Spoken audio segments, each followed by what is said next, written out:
Good morning student, তোমরা যারা উত্তরবঙ্গ বিশ্ববিদ্যালয়ের অধীনে ফোর্থ সেমিস্টারে এমডিসি হিসাবে রুরাল স্টাডিজ বিষয়টি নিয়েছো, তাদের জন্য আজকে আমি কিছু প্রশ্ন নিয়ে আলোচনা করছি। যে প্রশ্নগুলো তোমরা দেখে যাবে ভালো করে, পরীক্ষার জন্য যথেষ্ট কমন রয়েছে।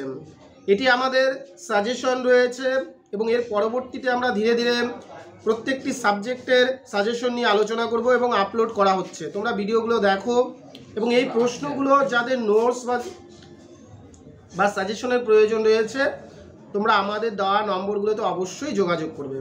তাহলে আজকে শুরু করছি তোমাদের এমডিসি রুরাল স্টাডি যে বিষয়গুলো তোমরা পড়বে। দেখো, মান 3-এর জন্য আমি কয়েকটা প্রশ্ন বলছি। বড় প্রশ্ন থেকে মান 3-এর প্রশ্ন আসতে পারে। প্রথমত প্রশ্ন 1 নম্বর প্রশ্ন পড়বে তোমরা, গ্রামীণ এলাকা বা গ্রামীণ সমাজের সংজ্ঞা দাও। গ্রামীণ এলাকা বা গ্রামীণ সমাজের সংজ্ঞা দাও। 2 নম্বর প্রশ্ন তোমরা পড়বে, গ্রামীণ উন্নয়ন কাকে বলে। গ্রামীণ উন্নয়ন কাকে বলে। 3 নম্বর তোমরা প্রশ্ন পড়বে, টিকা লিখো আইসিডিএস। আইসিডিএস। তারপর লিখবে টিকা লিখো পিএমএওয়াই। পিএমএওয়াই। টিকা লিখো মনরেগা হাউস বা যেটা 100 দিনের কাজ হিসাবে আমরা বলি। তারপরে তোমরা পড়বে টিকা হিসাবে ডিএওয়াই এনআরএলএম। এই যে প্রশ্নগুলো রয়েছে এগুলো তোমরা টিকা হিসাবে পড়বে। 4 নম্বর প্রশ্ন তোমরা পড়বে, গ্রামীণ সমাজ কাকে বলে। গ্রামীণ সমাজ কাকে বলে। এরপরে তোমরা পড়বে ক্ষুদ্র ঋণ প্রতিষ্ঠান বা এমএফআই। এরপরে তোমরা এনজিও সম্বন্ধে পড়বে, টিকা লিখো এনজিও। তারপরে তোমরা টিকা পড়বে সহায়তা গোষ্ঠী, এসএইচজি যেটা আমরা বলি, এসএইচজি। তারপর নারবাদ পড়বে তোমরা, গ্রামীণ ব্যাংক পড়বে টিকা হিসাবে। পঞ্চায়েতি রাজ ব্যবস্থা বলতে কি বোঝো, টিকা হিসাবে পড়বে।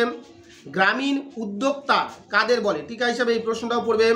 টিকা হিসাবে লাস্ট প্রশ্ন তোমরা পড়বে যেটি স্টার্ট আপ ইন্ডিয়া।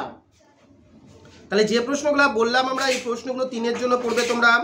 6-এর জন্য যে প্রশ্নগুলো তোমাদের পড়তে হবে, গ্রামীণ এলাকা বা গ্রামীণ সমাজের প্রধান বৈশিষ্ট্যগুলি লেখো। গ্রামীণ এলাকা বা গ্রামীণ সমাজের প্রধান বৈশিষ্ট্যগুলি লেখো। 2 নম্বর প্রশ্ন তোমরা পড়বে, গ্রামীণ উন্নয়নের প্রকৃতি আলোচনা করো। গ্রামীণ উন্নয়নের প্রকৃতি আলোচনা করো। 3 নম্বর তোমরা পড়বে প্রধানমন্ত্রী আবাস যোজনা প্রকল্প অর্থাৎ PMAY, prime minister Awas Yojana যেটা বলছি সেটা পড়বে। তারপর তোমরা পড়বে প্রশ্ন দীনদয়াল অন্তোদয় যোজনা। দীনদয়াল অন্তোদয় যোজনা বলতে কি বোঝো পড়বে। 5 নম্বরে তোমরা পড়বে গ্রামীণ সমাজের বিভিন্ন সমস্যাগুলি আলোচনা করো। গ্রামীণ সমাজের বিভিন্ন সমস্যাগুলি আলোচনা করো।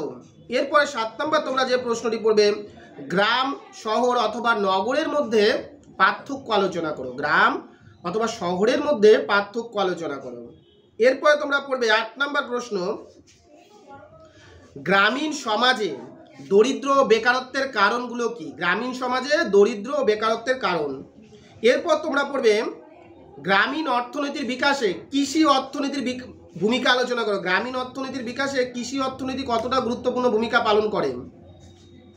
নেক্সট তোমরা 9 নম্বর প্রশ্ন পড়বে, গ্রামীণ এলাকায় জনসংখ্যা স্থানান্তরের কারণ।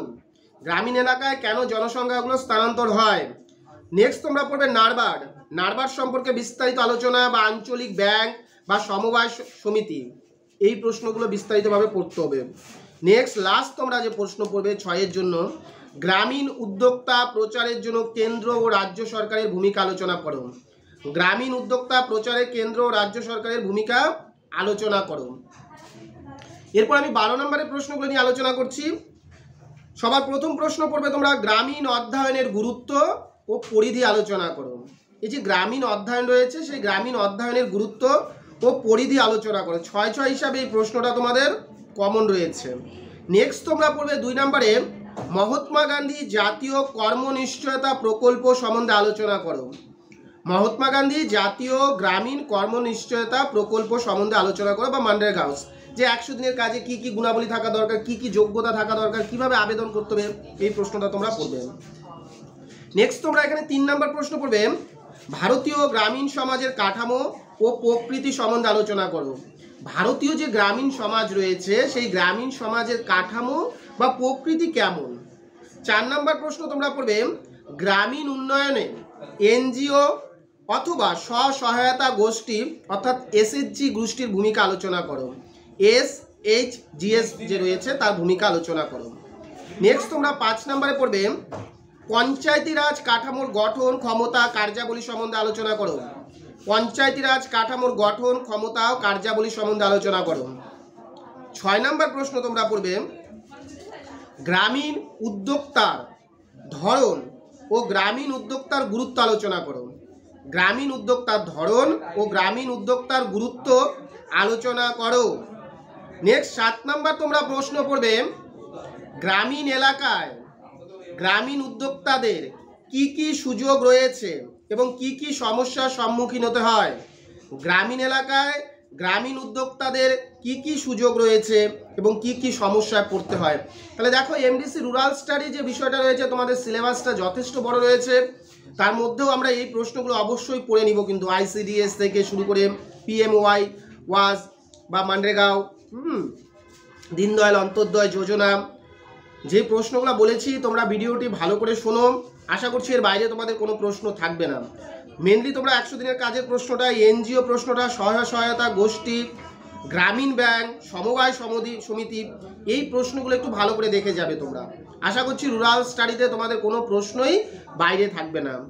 পাশাপাশি তোমাদের অন্য যেসব বিষয়ে সাজেশন দরকার রয়েছে সেই সব সাজেশনগুলো আমাদের দেওয়া নম্বরে তোমরা যোগাযোগ করে অবশ্যই তোমরা আমাদের এখান থেকে সংগ্রহ করতে পারো। এবং যারা ভাবছো আমাদের এখানে ক্লাস করবে তারা অবশ্যই আমাদের এখানে নম্বরে যোগাযোগ করে তোমরা ক্লাসগুলো করতে পারো। তো আজকে আমাদের ভিডিও এতটুকুই থাকছে, এরপরে আমরা অন্য বিষয় নিয়ে আলোচনা করব। ধন্যবাদ।